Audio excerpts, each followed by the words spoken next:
r/AskReddit by Redmond ETS. What was the cruelest thing you have done to a sim in The Sims? I didn't use the rosebud or motherlode cheats and made those suckers go to work every day. Then I wasted their money on dumb stuff like a fancy espresso machine and made them sleep on the floor. I had an actual torture dungeon in my house. Stone walls, no chairs or beds, no toilet, no door. One wall was entirely window, and the nice posh room it faced had comfy chairs for the rest of the family to watch as the prisoner repeatedly soiled themselves and lived in squalor.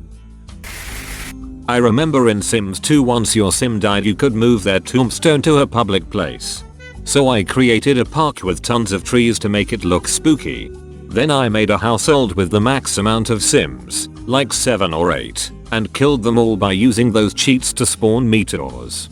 I then moved all their tombstones to the said spooky park. I did that about 3 times until the park was full of tombstones and I would force other Sims there at night to have to get spooked by the ghosts.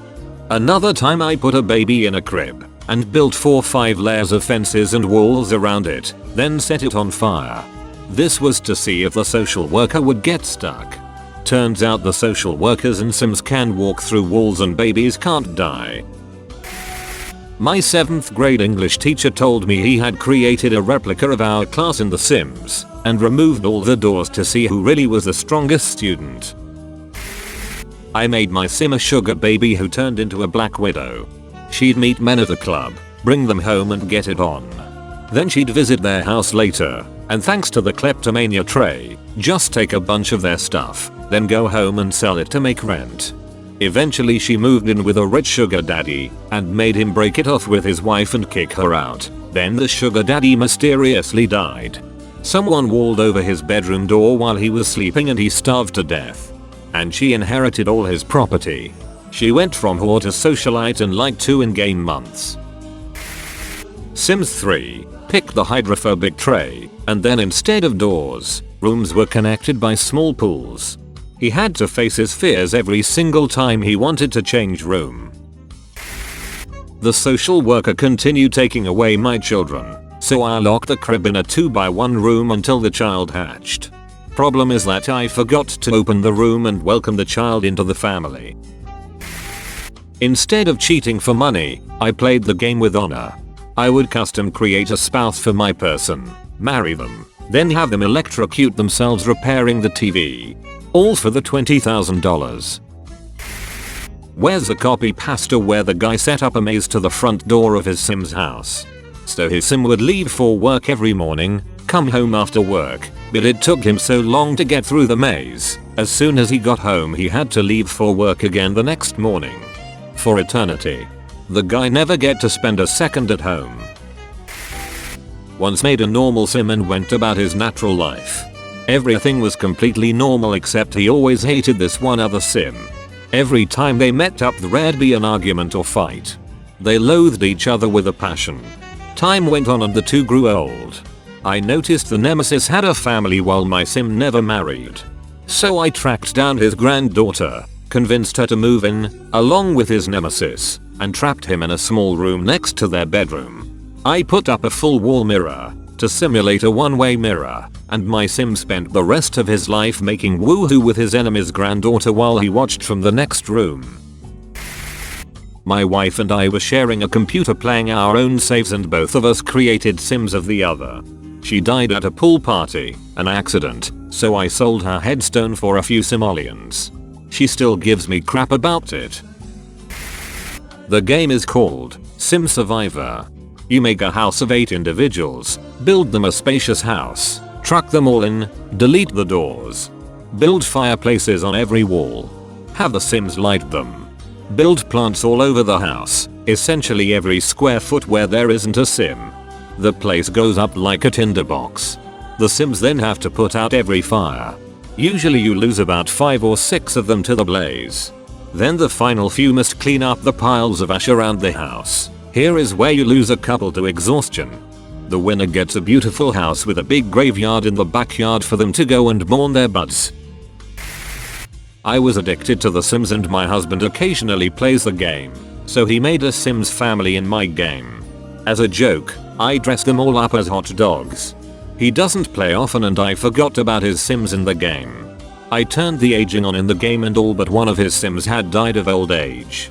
She was still living in the same house he had put her in and was being mercilessly haunted by the hot dog ghosts of her dead family members. It was actually really sad. Picture one sad elderly Sim dressed as a hot dog sitting on the couch with an exhausted Mudlet trying to eat a grilled cheese sandwich while the hot dog ghosts of her dead family continuously made the sink overflow, which she continued to clean up between bouts of crying and passing out. Picked some Sims walking by my house to trap in a 1x1 square room, so I could hang out with the Grim Reaper when they die. I tried to make a utopia where everyone would be happy and playful in the forest. The only thing I provided was a toilet on one segment of plain wall, a fridge, and lots of trees. It was a disaster. People peed everywhere and were hungry. I had a normal suburban family, nice house, 2 kids, the works, except they also had a secret child they kept locked in a room in the basement with nothing but a sink.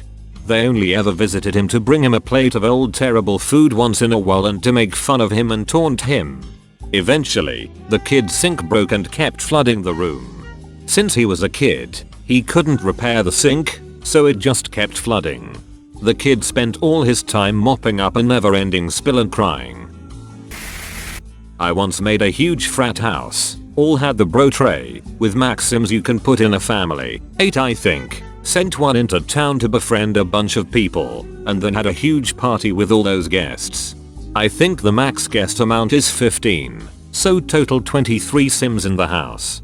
Then I deleted the doors once everyone arrived and let it fast forward, for days. I lost count on the days. I feel like it was a week, but I know 4 Sims died in the fire after one of my Sims tried to grill. It was a rager for sure. The guests were congregating where the front door used to be, repeatedly peeing themselves and falling asleep in their own puddle of urine. My Sims would try to sleep in their bed, but guests would wake them up after a short amount of time. I decided to run a Master Chef style challenge with a household of 7 Sims and Gordon Ramsay. The Sims would partake in various cooking challenges with Gordon presiding as a judge. However, whenever someone got eliminated, I'd have Gordon lure the poor Sim to the back of the lot and stab them to death. Sims mods are great.